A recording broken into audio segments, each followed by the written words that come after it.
California. Exciting, entertaining, breathtakingly beautiful. A state where you can go skiing in the morning and surfing that same afternoon. A state where getting there really is half the fun. The Golden State, in 1,000 ways. California is the #1 travel destination in the United States. Travel spending here is 1.5 times more than in Florida, 4 times more than in Nevada, 7 times more than in Hawaii. In fact, more than 266 million trips were taken in California last year.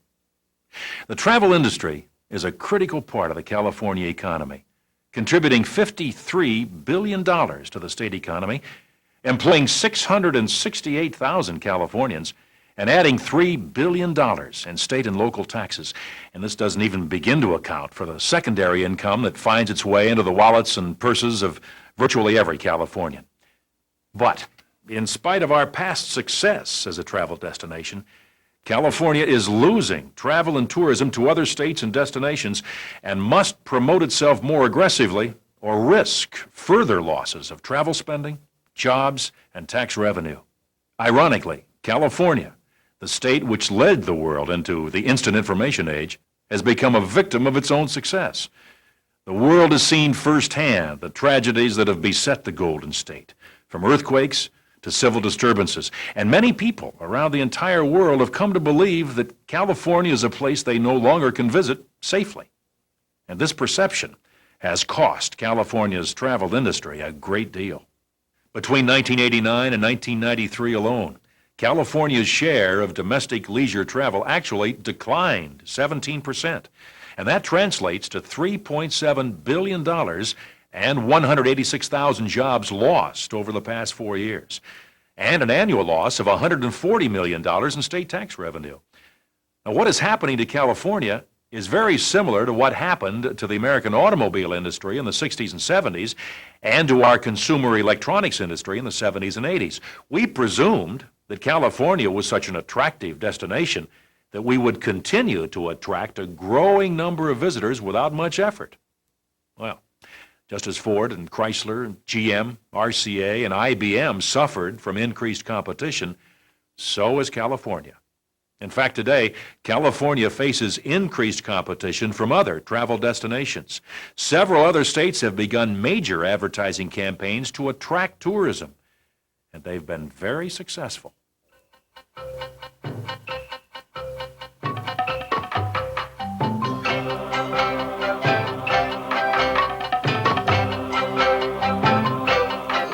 This is the place you want to be, Florida. And right here, in the middle of it all, there's this place, like no place else. To do in Texas, it's easy to pretend you're in a whole other country. It's either a dream or the Hawaiian Islands. Perhaps one of the most aggressive challenges has come from Las Vegas. Where in the world would you go if there were no Las Vegas? What other place will you ever find where you can spend the entire day teeing off, stepping out, or just winding down, and all night really living it up?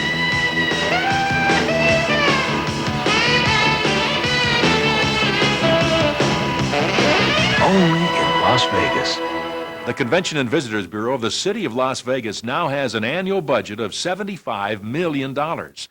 And that's more than the combined budgets of San Francisco, Los Angeles, Anaheim, and San Diego, and more than 10 times what the state of California spent last year on promotion of tourism. See the problem? Promotion of travel to California is woefully underfunded. And these days, if travelers don't see your ad on TV or in magazines, they don't think of you. And that's what's happening to California. The sad fact is that California now ranks 16th in funding for tourism promotion in the United States. We actually trail such states as Illinois, Massachusetts, Pennsylvania, Arkansas, South Carolina, and 11 others. In fact, California ranks only 1 above Mississippi, one of the poorest and smallest states in the Union. And far worse, the money that California spends as a state on the promotion of tourism is directly tied to the political process. In the past decade, the amount allocated for promoting travel to California has varied each year from nothing to $8 million. Now, this on-again, off-again funding process has crippled efforts to effectively promote California. And yet, when California is promoted, the investment works.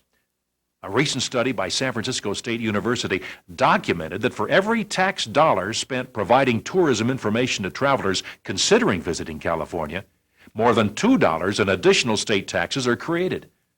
Clearly, increased spending on promotion would more than pay for itself. But in such a large, diverse state, what single solution will bring the state's travel industry together to promote tourism throughout the state without favoring one area of the industry over another, one geographical area over another, one attraction over another, or the big operators over the small?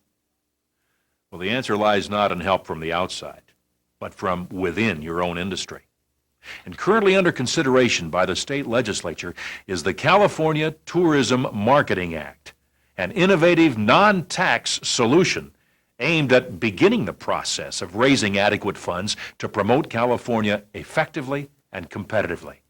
Here's how it works. Under the California Tourism Marketing Act, a group of travel industry leaders will be formed to develop a formula under which the travel industry in California will collectively fund a statewide promotional effort through self-assessment. Now, the resulting program will create greatly expanded television commercials, print materials, and an entire range of promotional tools to keep California at the top of the mind of travelers. Now, there already are several very successful models in California to follow, particularly in the agricultural area.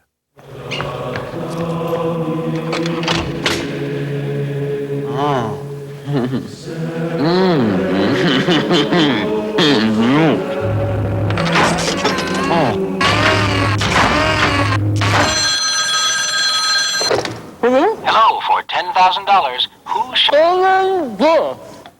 Excuse me? I'm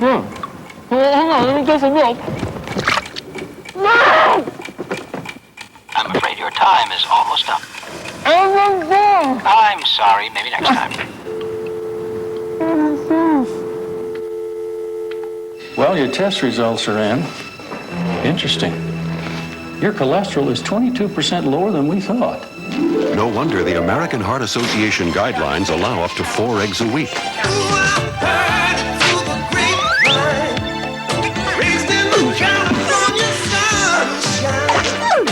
California raisins from the California vineyards.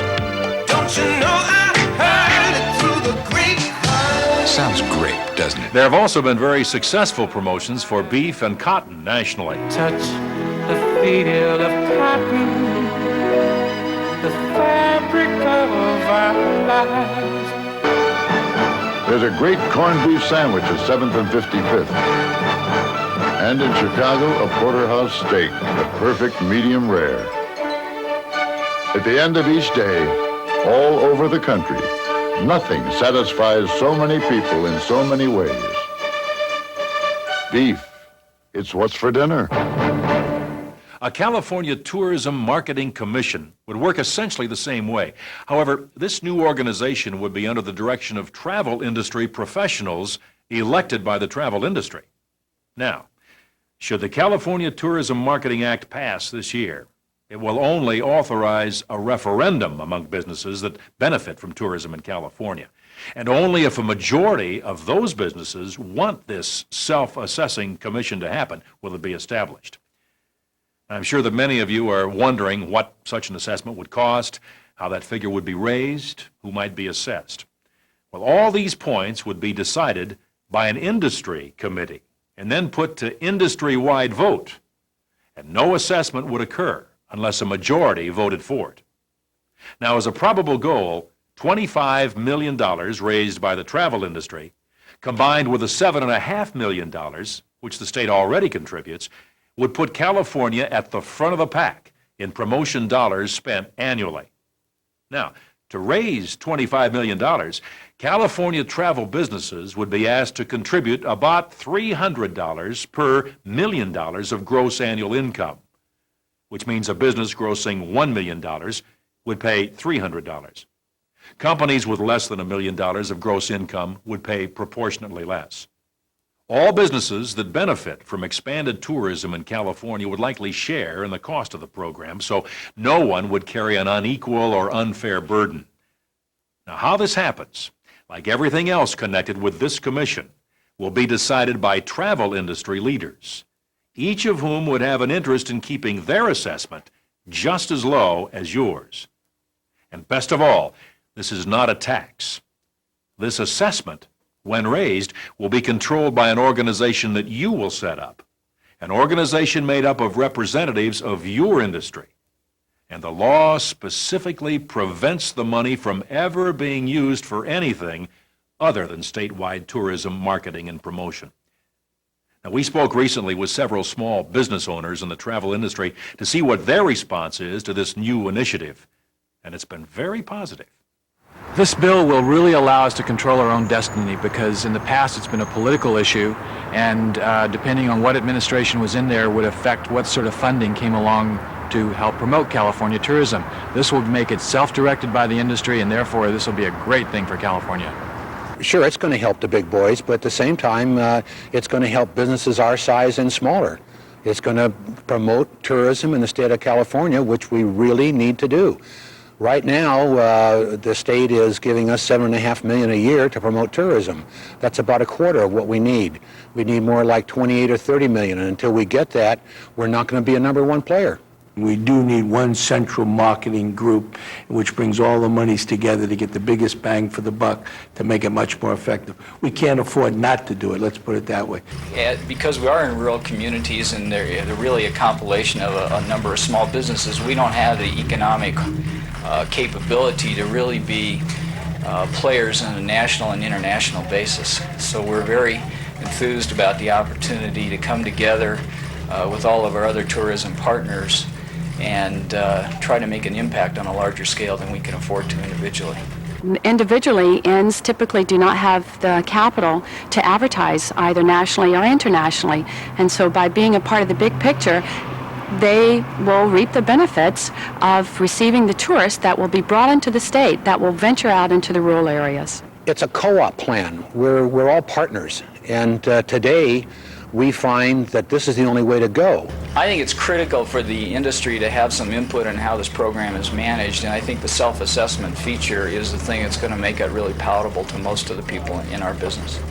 The self-assessment is the way to go rather than have the federal government or the state government step in and do the job for us, because then we lose a certain amount of control. I don't think anybody feels comfortable with that. The proposals that we've seen seem to be very economically fair and affordable. I think most everybody who takes a close look at this will feel the same way. If we don't do something to help ourselves, that sooner or later the state is going to assess some type of a tax on us, and once that tax is down, you're going to have to live with it for a long time.